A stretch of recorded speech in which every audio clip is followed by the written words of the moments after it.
Défendre un criminel, c'est approuver son crime. Pas du tout. C'est expliquer son crime. Les juges interrogent Duke en lui disant « Quand êtes-vous devenu un criminel contre lui ?» Notre définition du viol n'englobe pas toutes les situations que j'ai à connaître. Adolescent qui veut devenir un orateur, je répète jusqu'à la lassitude, lisez, lisez, lisez. Parlez, parlez tout le temps. Fréquentez le génie des autres, l'imitatio maiorum. Fréquentez le génie des autres. Bonjour Dominique Galambert. Bonjour Antoine Ribaud. On est très heureux de vous interviewer pour parler d'avocat. Vous êtes une des grandes avocates du marché en droit des affaires, en contentieux, selon les classements. Et depuis 5 ans, vous êtes à la tête d'un cabinet que vous avez créé, un cabinet ultra spécialisé en contentieux de droit des sociétés. Et ça marche très bien. C'est même en préparant cette émission, j'écoutais un podcast d'un chef d'entreprise qui disait Dominique Galambert, c'est un peu comme Éric Dupond-Moretti en droit des affaires. Et on va parler de votre parcours, du contentieux de droit des sociétés, de la création de votre cabinet et de management. Et avant de commencer par parler de votre parcours, est-ce que vous pouvez nous expliquer votre spécialité, le contentieux de droit des sociétés, et plus précisément le contentieux de haut de bilan? Alors, le contentieux de haut de bilan, on l'appelle contentieux de haut de bilan, contentieux corporate, il n'y a pas une bonne façon de l'appeler.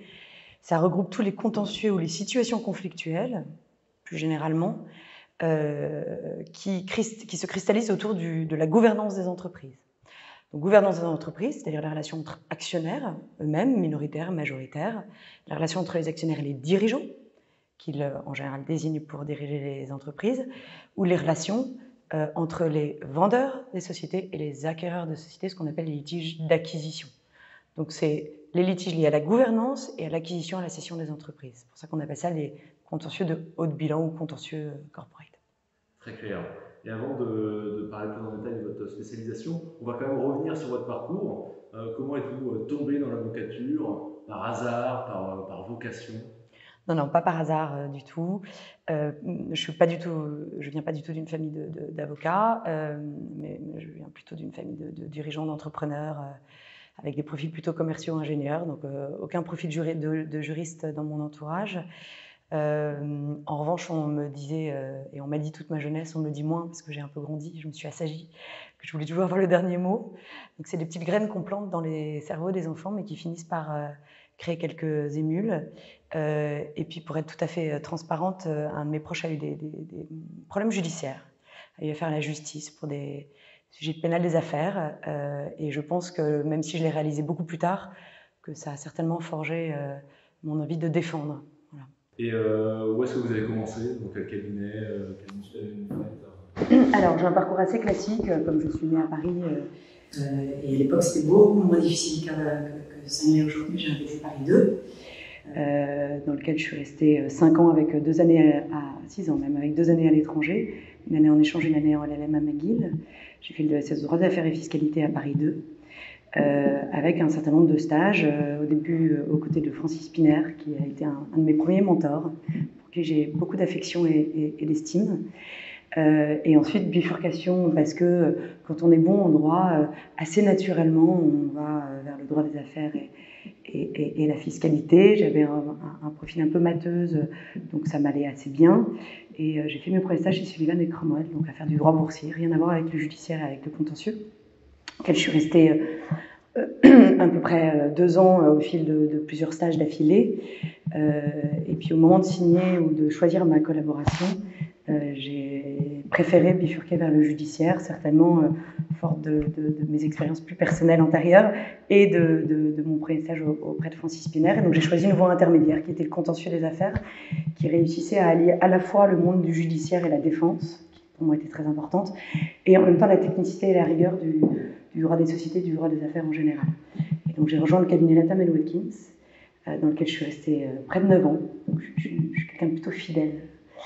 Et donc voilà, j'ai été formée de façon magnifique auprès d'excellents professionnels, pour la plupart qui y sont encore.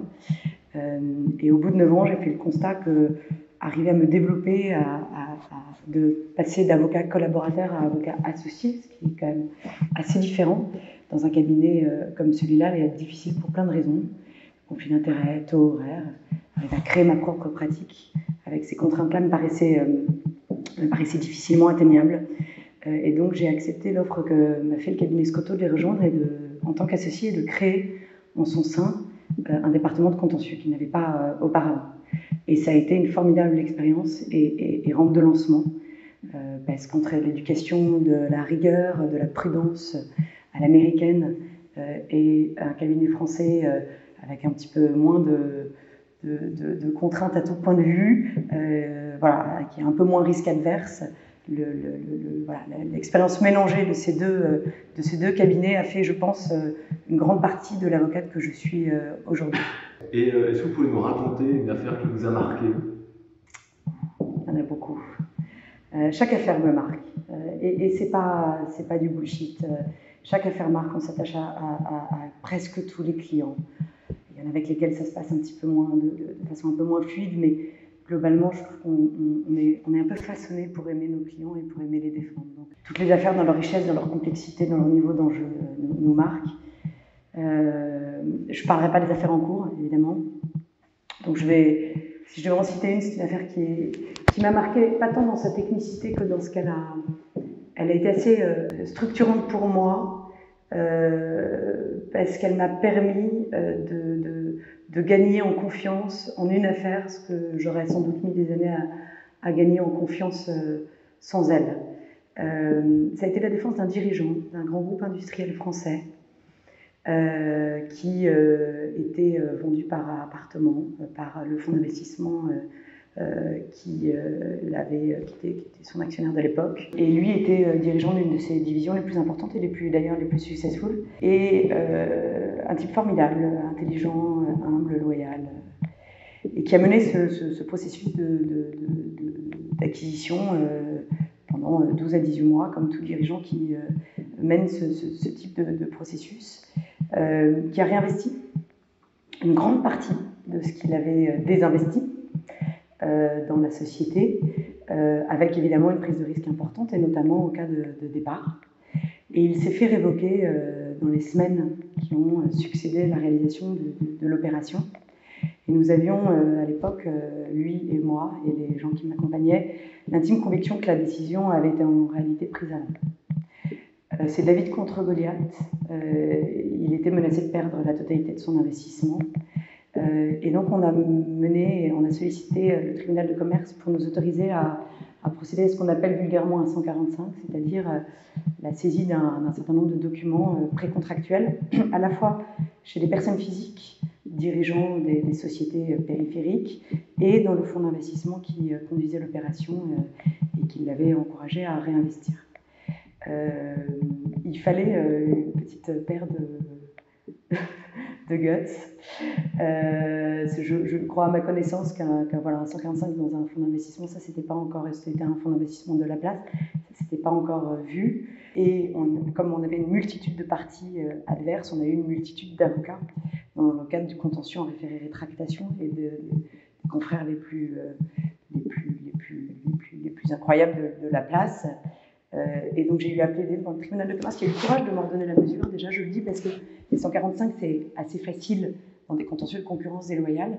Dans des contentieux de nature contractuelle et en droit des sociétés, c'est moins évident. Et je me souviens que c'est le président Netter qui avait eu le courage d'ordonner cette mesure et qui a présidé d'ailleurs l'audience en rétractation. Et j'étais seule à plaider face à, je pense qu'ils étaient 12 en face. Je les citerai pas, ils ont fait des plaidoiries extraordinaires, le combat était très rude. Et on a réussi à transiger entre l'audience de plaidoirie et le délibéré. Et c'est une bonne chose. On a réussi à trouver un terrain d'entente qu'on aurait pu d'ailleurs sans doute trouver sans ce 145. Ça fait partie des dossiers dans lesquels on est obligé d'aller assez loin dans l'audace judiciaire pour avoir une transaction qu'on aurait pu espérer faisable et négociable sans cela. Mais voilà, c'est un dossier dans lequel le contentieux était nécessaire pour rééquilibrer le rapport de force et ramener tout le monde à un peu plus de sagesse. Et c'est un peu souvent comme ça que le contentieux, que je fais en tous les cas du contentieux, pas pour le contentieux en tant que tel, un client qui gagne son procès au bout de 7 ans est rarement un client heureux, mais pour créer du levier et en tout cas rééquilibrer des rapports de force, ou en tous les cas essayer de changer les dynamiques pour qu'un accord puisse être trouvé dans des délais les plus courts possibles. Et donc vous incitez souvent vos clients à faire des transactions, enfin, quand c'est possible. Dès que possible. Ouais. Dès que possible. Il ne faut pas négliger ce que le procès abîme, est destructeur de valeur et coûteux pour les parties, humainement, en termes d'énergie, en termes de stress, mais aussi en termes financiers. Un avocat, c'est cher, un contentieux, c'est chronophage. Donc je néglige jamais voilà, ce que peut coûter à tout point de vue un contentieux pour mes clients. Donc j'ai plutôt le contentieux un peu rapide. Voilà, j'utilise des mesures qui nous ont offertes et qui sont nombreuses par le Code de procédure civile pour venir essayer, effectivement, ce que je disais, créer de la dynamique. Mais le procès long, parfois il répond à la stratégie d'un client qui a, à l'inverse, intérêt à gagner du temps et à faire en sorte que le contentieux soit le plus long possible. C'est quand même assez rare et c'est extrêmement rare dans les contentieux qu'on me confie, qui sont des contentieux haut de bilan, dans lesquels le temps judiciaire est assez peu compatible avec les enjeux qui sont ceux de mes clients. Très clair. Et on va revenir aussi sur le temps des procès. C'est assez spécifique de plaider devant un tribunal de commerce. Qu'est-ce que c'est une bonne plaidoirie devant un tribunal de commerce? Il n'y a pas une audience qui se ressemble. Donc il n'y a pas de bonne réponse à votre question. Il y a une multitude de bonnes réponses. D'abord, il y a les audiences devant les juges rapporteurs, qui sont des audiences très interactives, autour d'un bureau, qui ressemble presque plus à la discussion, même si les juges rapporteurs n'ont pas une bonne façon, et une seule façon de gérer leurs audiences, mais en tout cas, ces audiences-là sont déjà très différentes des audiences collégiales. Je rappelle que pour ceux qui ne le savent pas, parce que je sais que vous êtes aussi entendus par un certain nombre de gens qui rentrent à peine dans la profession, qui sont encore dans leurs études, que au tribunal de commerce, automatiquement, si l'on ne réclame rien, on passe en audience, ce qu'on appelle devant un juge en charge des mesures, juge en charge de l'instruction. Je crois qu'il a encore changé de nom, mais désolé, je vais passer pour une vieille. Moi, je l'appelle le juge rapporteur. Et ce juge rapporteur, il est seul face aux deux avocats ou à leurs équipes. Et donc, il a étudié le dossier. Il rapporte effectivement quand même en délibéré à d'autres juges qui vont venir lui porter la contradiction, mais il est comme on plaide seul devant lui. Si on ne réclame rien au moment où l'affaire est arrêtée pour être audiencier, alors elle est systématiquement entendue devant un juge rapporteur. Si on souhaite, et si le client souhaite, être entendu devant plus qu'un juge, alors on demande une collégiale et on est entendu devant 3 juges. Et donc le format de ces audiences collégiales est un peu plus solennel. Parfois les 3 juges ont lu notre dossier de plaidoirie, parfois il n'y en a qu'un qui sert finalement de juge rapporteur. Et elles sont globalement plus solennelles, c'est-à-dire que les plaidoiries, c'est pas tout le temps le cas, mais les plaidoiries sont un peu plus scolaires. Les avocats en demande plaident leur dossier, les avocats en défense le plaident, et ensuite c'est un peu plus interactif avec des questions-réponses. Les avocats devant les juges rapporteurs, j'ai encore me faire gronder, je ne sais, c'est pas le bon mot, devant les juges rapporteurs sont dans une écrasante majorité des cas en fait très préparés par les juges, et donc le juge dit bon, j'ai lu le dossier, voilà ce que j'ai compris, voilà ce que je n'ai pas compris, je vais vous entendre surtout ce que je n'ai pas compris, puis j'aurai des questions pour vous. Et donc en tant qu'avocat, il faut être prêt à tout, à faire une plaidoirie un peu solennelle, même devant un juge rapporteur, c'est-à-dire à faire quelque chose d'extrêmement pédagogique, didactique. Alors moi, je ne plaide pas les conclusions. Je pars du principe que les juges les ont lues, et donc j'essaie de faire prendre de la hauteur, d'être plus vue d'hélicoptère, de mettre en avant les points saillants, de montrer les 2-3 pièces qui comptent, mais pas d'assommer le juge avec des extraits, des citations qu'il ira de toutes les façons, qu'il a déjà vues ou qu'il ira relire tout seul. Donc voilà, l'idée c'est quand même d'être le plus synthétique, le plus dynamique, le plus convaincant possible, de donner envie. Ce que je dis souvent à mes jeunes, il faut donner envie qu'on nous donne raison. Il faut montrer, il faut contextualiser le dossier, il faut expliquer le dossier. C'est quand même, on raconte une histoire, un contentieux même au bilan, aussi technique soit-il, c'est une histoire entre 2 actionnaires, c'est une histoire entre un actionnaire et un dirigeant, c'est une histoire entre un vendeur et un acquéreur. Les gens se sont connus, se sont côtoyés, se sont aimés et ne s'entendent plus. Donc il faut raconter une histoire, il faut donner au juge l'envie de nous donner raison et après lui donner les moyens de nous donner raison avec des fondements juridiques, techniques qui évidemment lui donnent les moyens, s'il en a envie, de nous bâtir un jugement qui nous donne raison. Donc voilà, il n'y a pas une audience qui se ressemble, il faut être prêt à répondre à des questions auxquelles on ne s'attend pas, il faut connaître extrêmement bien ses pièces. Petit clin d'œil au juge Emono, devant lequel j'ai plaidé un nombre incalculable de fois et devant lequel on sait qu'il est capable de vous dire « Maître, je n'ai pas compris telle disposition, vous me dites que telle pièce dit ça, mais moi je ne le lis pas de cette façon-là, expliquez-moi ». Vous êtes capable de venir à l'entrée d'audience vous challenger sur une jurisprudence qui est la 72e jurisprudence de votre dossier de plaidoirie et qui du coup met les avocats à l'épreuve de leur connaissance du dossier qui est extrêmement éprouvante, voilà, qui nous force à connaître le moindre détail, la moindre note de bas de page de nos conclusions. Et en même temps, c'est la façon dont la justice est la mieux rendue. Voilà. Donc, plus les juges travaillent leur dossier, plus ils nous forcent à les travailler nous-mêmes. Et le résultat, la manifestation de la vérité, est à mon avis la mieux servie. En 2017, à 37 ans, vous décidez de fonder votre propre cabinet d'ultra niche en contentieux de haut de bilan. Pourquoi avoir décidé de créer votre propre cabinet? Est-ce que c'était une envie personnelle, un challenge? Tout à la fois. Comme je vous l'ai dit un peu plus tôt, en fait, je viens d'une famille d'entrepreneurs. Donc, le risque entrepreneurial, la gestion d'une toute petite entreprise ne me faisait pas peur du tout. Ouais. Je ne suis pas risque adverse ni dans mes contentieux, désolé pour les anglicismes, ni dans ma vie en général d'ailleurs, privée comme professionnelle. Et donc voilà, déjà pas de crainte sur le format de se lancer, de prendre ce risque-là. J'ai un ADN qui est assez compatible avec cette prise de risque. Je me suis aperçue quand même que quand on me posait l'espèce de question bateau à 25 ans en entretien ou à 23 ans quand je faisais mes entretiens de stage, où est-ce que vous vous projetez dans les 10 ou 15 prochaines années, au lieu d'apporter la réponse que les grands corporates voulaient que j'apporte de moi, j'avais tendance vraiment intimement à me dire je me vois dans un bel haussmanien avec du parquet des cheminées et d'être avocat dans tous les sens du terme, pas d'être avocat dans une entreprise du droit. Voilà. Et donc, je pense que c'était en fait l'aboutissement de quelque chose d'assez naturel, d'assez enfui chez moi, même si je ne l'avais pas encore complètement maturé ou consciemment décidé. Et c'est venu assez naturellement, mais ça, c'est mon processus de fonctionnement. Je suis assez longue en prise de décision. Tout ça se fait de façon pas très consciente, mais en revanche, une fois que la décision est prise, elle s'impose à moi et j'en bouge plus. Et ben c'est venu comme ça. Il y a un moment, j'étais plus très épanouie dans là où j'étais pour plein de raisons.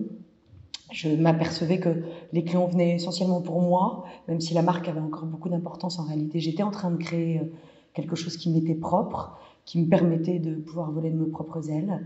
Et j'avais envie de tenter. J'étais aussi convaincue, de façon un peu plus rationnelle, qu'il y avait une place pour un cabinet indépendant, haut de bilan, très technique et très indépendant des gros cabinets.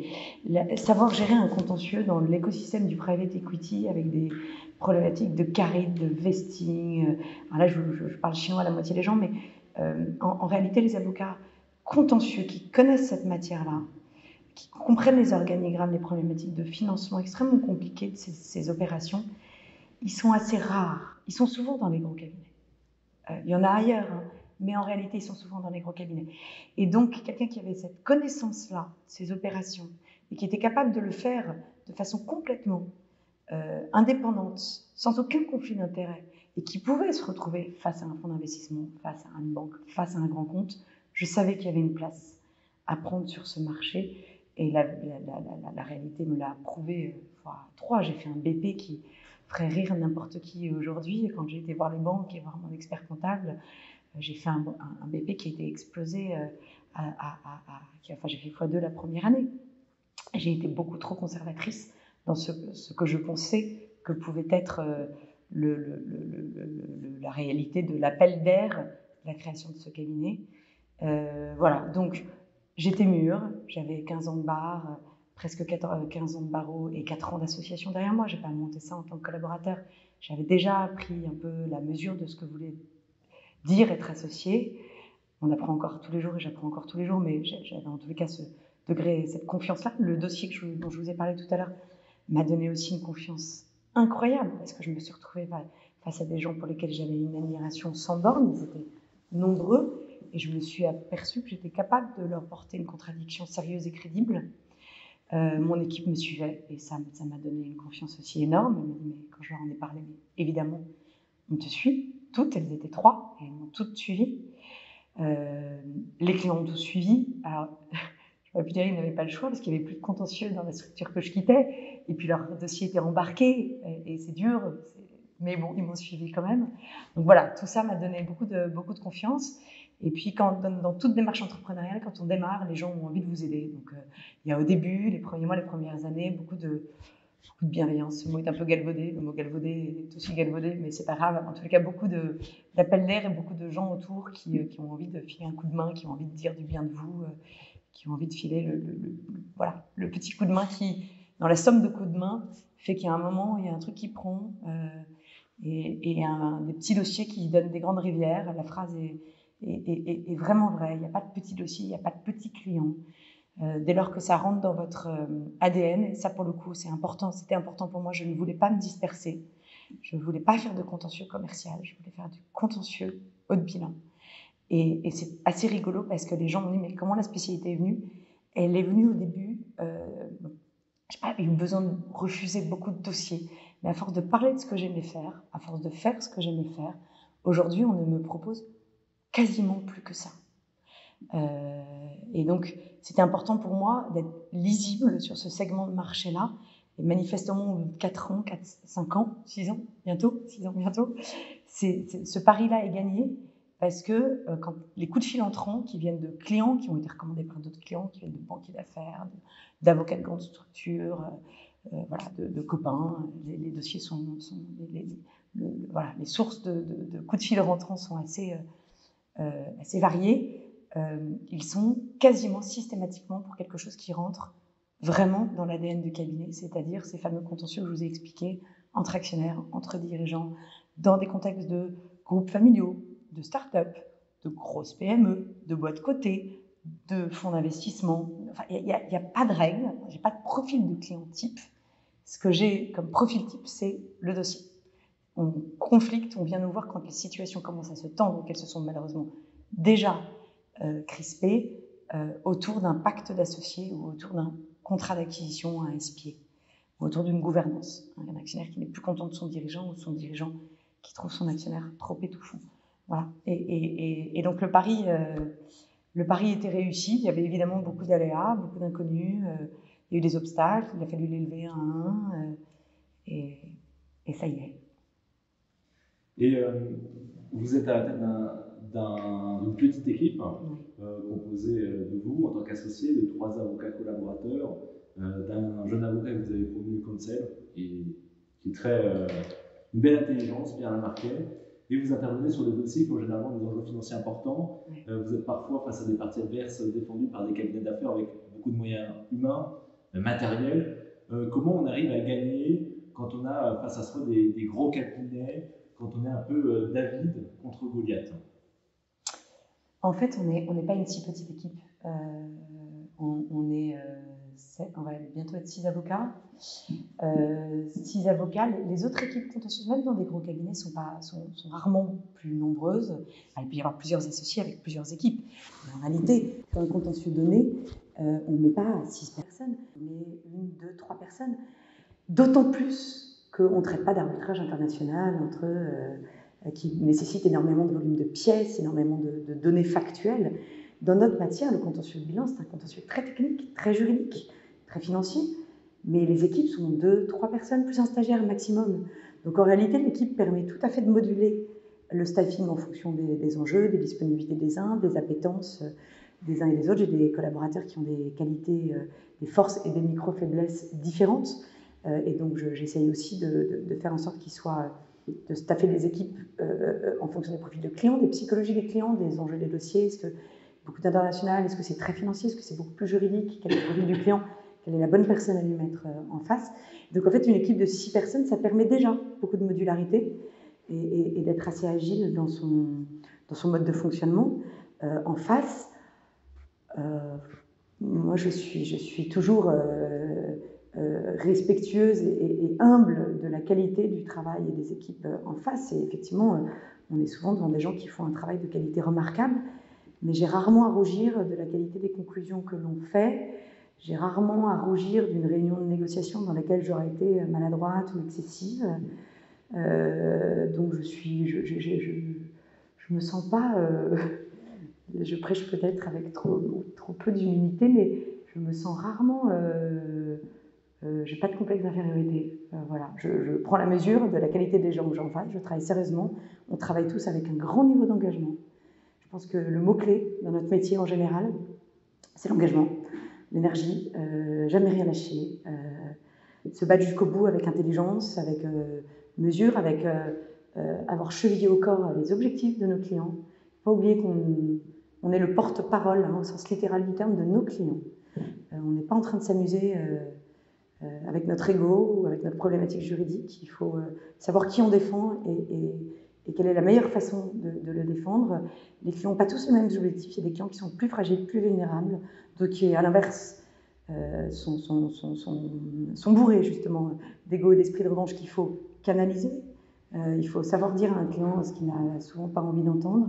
Mais une fois que l'objectif est bien défini, c'est dans cet objectif-là qu'on travaille. Finalement, quand la ligne stratégique est définie, elle évolue au fil de l'eau. Le temps d'un dossier peut être long, on a le droit de changer de stratégie. L'avocat adverse me donne de l'énergie, parce que quand je sais que j'ai affaire au meilleur, je suis encore plus mobilisée que d'habitude, mais en réalité, ça me grise plus que ça ne m'affaiblit. Et quand on parle avec votre équipe, il y a une de vos caractéristiques qui ressort souvent, c'est votre calme.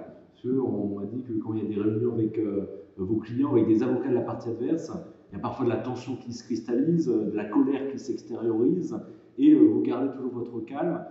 Est-ce que c'est important de garder son calme, et d'où est-ce qu'il provient? Est-ce que c'est naturel? Est-ce que c'est une qualité qu'on forge avec le temps? C'est plutôt une qualité qu'on forge avec le temps. Je pense que quand on traite du conflit toute la journée, il faut travailler un peu sur soi-même pour rester effectivement la plus sereine et calme possible, parce que sinon je pense qu'on ne passe pas 50 ans déjà, et que voilà, il est important de durer. Et en plus c'est un métier dans lequel le temps d'apprentissage est tellement long, qu'on arrive à maturité tellement tard, c'est un marathon, et si on ne se protège pas un peu soi-même, si on ne travaille pas un peu sur sa capacité à résister à cette pression, à cette tension, je pense qu'effectivement on n'arrive pas à maturité sans faire un AVC ou un burn-out. Voilà. Donc il faut travailler sur son sang-froid, sa sérénité, son calme, pour se protéger soi-même et être un bon avocat. Donc je pense que c'est l'expérience fait une grande partie de l'apprentissage de ce sang-froid. Après, on en voit tellement. Je sais pas, il doit y avoir une quarantaine de nouveaux dossiers par an.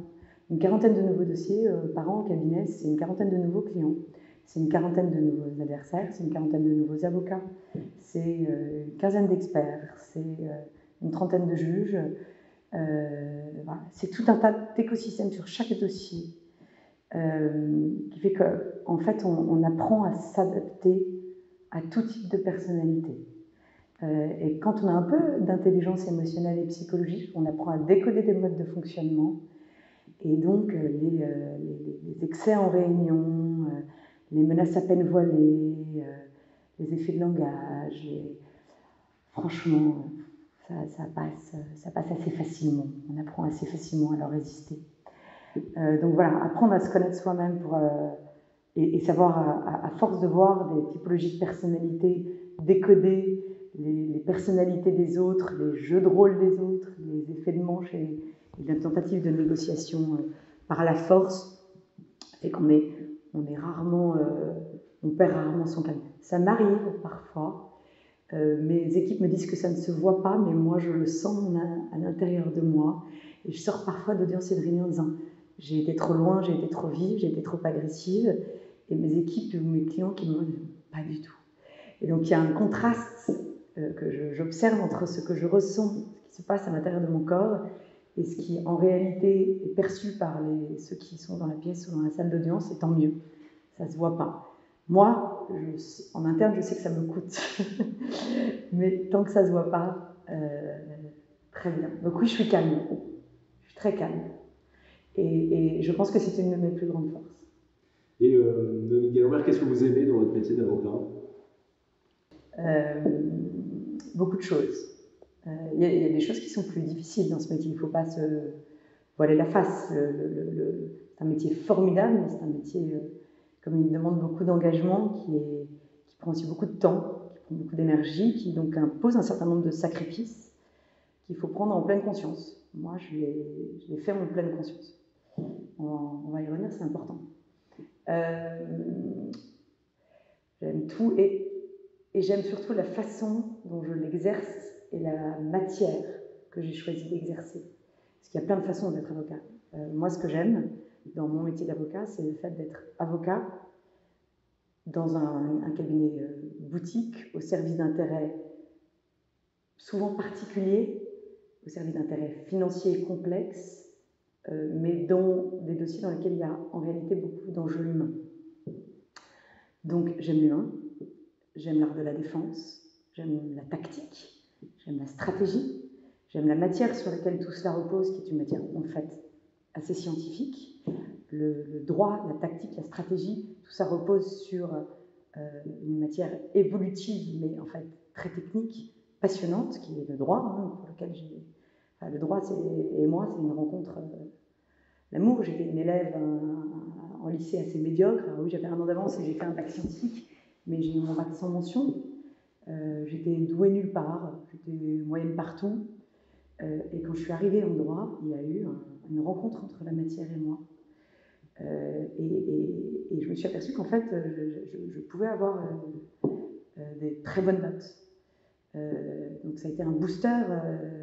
D'abord, une rencontre avec une matière que j'aimais travailler. J'ai travaillé du coup avec beaucoup plus de facilité et de cœur, mais aussi une matière booster, parce qu'une confiance en moi gagnée tout d'un coup. Je ne l'avais pas eu auparavant, où tout était un peu laborieux, un peu moyen. Et donc j'aime cette matière avant tout. Mais ça, cette matière, on l'a de toutes les façons, qu'on fasse du droit du travail, du droit de la propriété intellectuelle, qu'on la fasse en conseil, en contentieux. Ce que j'aime dans mon métier d'avocat, c'est peut-être avant tout, au-delà de la matière, la façon dont je l'exerce. Le contentieux, la défense d'intérêts est un terrain de jeu formidable, et la façon dont je l'exerce qui me met, qui crée des relations humaines hyper fortes, parce qu'on a nos clients au téléphone 4 fois par jour pendant 6, 8 mois, 12 mois, parfois beaucoup plus longtemps, c'est pas l'objectif. Dans des moments de leur vie où ils sont à la fois forts et vulnérables, créer des rencontres humaines extrêmement riches, extrêmement fortes. Voilà, j'ai été longue. Non, c'était très, très clair. Et il y a une question qu'on aime bien poser à nos invités, c'est qu'est-ce qui vous motive au quotidien? Tout ça. Ce qui est sûr, c'est que j'ai l'impression de ne pas travailler. C'est terrible. Mais j'aime bien les vendredis, mais je n'aime pas les lundis. Ça ne m'embête pas de répondre à un client à 22h quand je sais que c'est nécessaire. C'est du travail, j'ai bien conscience que c'est du travail, mais il y a un moment où le travail rentre dans notre vie par la petite porte, sans crier gare, mais on le laisse faire parce que ça ne dérange plus. C'était un peu là où je voulais en venir tout à l'heure sur le niveau d'engagement. C'est un métier qu'on ne peut pas faire à mi-temps. En tous les cas, pas de la façon dont j'ai décidé de le faire moi. C'est un métier dans lequel il ne faut pas compter ses heures, mais qui, à l'inverse, apporte beaucoup de liberté aussi. Donc c'est beaucoup de travail, mais c'est un travail qu'on choisit de faire, un peu quand on veut. On est au service des urgences du client, mais moi je ne suis pas au service d'un associé à New York qui me dit il me faut le mémo pour demain. Je suis au service des clients que je choisis de défendre. Quand il m'appelle, je peux décider de me faire auto-juge de l'urgence de son appel. Souvent ça l'est, parfois ça ne l'est pas. Donc ça déborde, évidemment que ça déborde. sur la vie perso. Mais ça déborde parce que quand ça déborde, c'est que c'est nécessaire et que c'est moi qui suis le juge de ce que je le laisse m'envahir. Et donc ça ne m'atteint pas, parce que j'estime que c'est nécessaire et que j'aime ce que je fais. Tout ça pour dire que je suis une femme, j'ai des enfants, il a fallu faire des choix. Moi, je pense que j'ai fait des choix. Je pense que je n'ai pas été une mauvaise mère pour autant. Je n'ai pas dû rater beaucoup de réunions de parents d'élèves, mais mes enfants m'ont vu aussi bosser un peu les dimanches, prendre des calls au restaurant, ouvrir l'ordinateur, évidemment, dans les trains quand on part en vacances. C'est un métier qui coûte, qui ne peut pas se faire sans sacrifice, et il faut le faire en pleine conscience. On ne peut pas faire ce métier de 9h à 18h en pensant qu'on peut éteindre son téléphone le soir et le week-end. En tous les cas, pas comme moi, je pense qu'il faut être avocat. Ou il faut être avocat en entreprise, voilà. Mais il faut accepter de faire un certain nombre de sacrifices. Et c'est pas parce qu'on est une femme qu'on les fait. On les fait parce qu'on est avocat. On n'est pas une femme ou un homme, on est tous avocats et on a tous des contraintes personnelles. Les hommes les ont aussi. Et parfois, il faut faire de la place. Le métier doit faire de la place à la vie personnelle. Et parfois, la vie personnelle doit faire de la place au métier. Et tout ça est un jeu de vase communicant qui finit par s'équilibrer. Mais c'est pas dissocié. Tout ça n'est pas du silo, c'est faux. On ne peut pas cloisonner. Enfin, je n'ai pas réussi à le faire. Je ne pense que ce n'est pas faisable tant qu'on l'accepte. Qu'on accepte qu'effectivement, il y a des moments où il faut un peu de flexibilité, d'agilité, que son entourage l'accepte, le comprend. Et croyez-moi, les enfants, moi j'ai des ados, et je pense qu'ils sont extrêmement fiers, même si ça leur a pris du temps, ça leur a pris enlevé du temps de mère disponible, ils sont extrêmement fiers d'avoir une mère indépendante, autonome, voilà. En tous les cas, me concernant, avec ce que je voulais faire de ma vie, j'ai choisi de le faire de cette façon-là, décloisonner. Je pense que c'est la seule façon de réussir à ménager un peu toutes ces priorités ensemble. Très clair, l'interview touche à sa fin. Est-ce que vous avez des conseils pour les étudiants ou les jeunes avocats qui veulent faire du contentieux des affaires, du contentieux de haut bilan? Alors, pour la matière à proprement parler, il faut aimer le droit des sociétés. Il ne faut pas hésiter à faire un ou deux stages en M&A dans des départements corporate, à toucher un peu à la matière, à rédiger des pactes, aller faire un peu d'audit, il y en a de moins en moins, mais en tous les cas, aller effectivement comprendre ce que c'est qu'une clause de drag along, une clause d'earn-out. Voilà, et ne pas hésiter à aller faire un peu de corporate, parce que le judiciaire est une matière de terrain, pas une matière qui s'apprend à l'école. Donc en réalité, le socle des connaissances, il doit être en fait assez droit des sociétés fiscales, et c'est sur le terrain qu'on comprend un peu la logique de l'approche client, de la stratégie judiciaire, du conseil, parce que en fait, le contentieux c'est du conseil et du judiciaire, mais il y a beaucoup de conseils, une grande dimension conseil aux clients. Donc voilà, ne pas hésiter à se frotter un peu à la matière corporate, aller faire un ou deux stages dans les meilleures équipes de M&A de Français de Navarre, et puis ensuite être engagé. C'est un métier qui demande de l'agilité, de l'engagement, de l'énergie, aimer l'homme, aimer l'autre, aimer défendre et aimer travailler. Voilà. Merci beaucoup Naomi Galambert pour cette interview. Merci Antoine, à très vite.